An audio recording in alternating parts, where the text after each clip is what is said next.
കരയിലുമായി നമുക്ക് ചുറ്റും അനവധി ജീവികളുണ്ട്. അതിൽ നമ്മുടെ കണ്ണുകൾക്ക് കാണാൻ കഴിയാത്ത സൂക്ഷ്മജീവികൾ മുതൽ വെളിപ്പത്തിന്റെ കാര്യത്തിൽ ആരെയും അമ്പരിപ്പിക്കുന്നവർ വരെയുണ്ട്.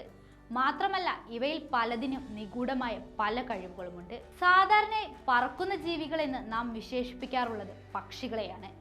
എന്നാൽ പക്ഷികൾക്ക് മാത്രമല്ല, മീനുകളുടെ കൂട്ടത്തിലെ ചില വിരുദ്ധന്മാർക്കും പറക്കാൻ കഴിയുമത്രേ.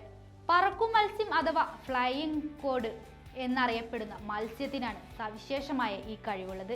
വെള്ളത്തിൽ നിന്ന് പുറത്തു വരുന്നതിനും വായുവിൽ പറക്കുന്നതിനും ഇവ പ്രശസ്തരാണ്. കടലിലെ ഏറ്റവും സവിശേഷമായ ജീവികളിൽ ഒന്നാണ് പറക്കുന്ന മത്സ്യം. കടലിൽ നിന്നും പുറത്തേക്ക് കുതിച്ചു ചാടാൻ സഹായിക്കുന്ന സവിശേഷമായ ഒരു തരം ചിറകുകളാണ് ഇവയെ ഈ പറക്കലിന് സഹായിക്കുന്നത്. കടലിനുള്ളിൽ തന്നെ ഏറ്റവും കൂടുതൽ സമയം ചെലവഴിക്കുന്ന ഇവ വേട്ടക്കാരിൽ നിന്നും രക്ഷപ്പെടാനാണ് പ്രധാനമായും ഉയരത്തിൽ പറന്നു പൊങ്ങുന്നത്. കടലിനുള്ളിൽ വേഗത്തിൽ നീന്താനും ഈ ചിറകുകൾ സഹായിക്കുന്നു. നീല, കറുപ്പ്, വെള്ള, വെള്ളി നിറങ്ങൾ കൂടി ചേർന്നതാണ് ഇവയുടെ ശരീരത്തിന്റെ നിറം. 15 സെന്റിമീറ്റർ മുതൽ 51 സെന്റിമീറ്റർ വരെ നീളവും 900 ഗ്രാം ഭാരവുമുള്ള മത്സ്യമാണിത്. ഈ മത്സ്യങ്ങൾ എക്സോകോച്ചിഡോ കുടുംബത്തിന്റെ ഭാഗമാണ്. സമുദ്രത്തിൽ ഇവ 40-ലധികം ഇനമുണ്ട്.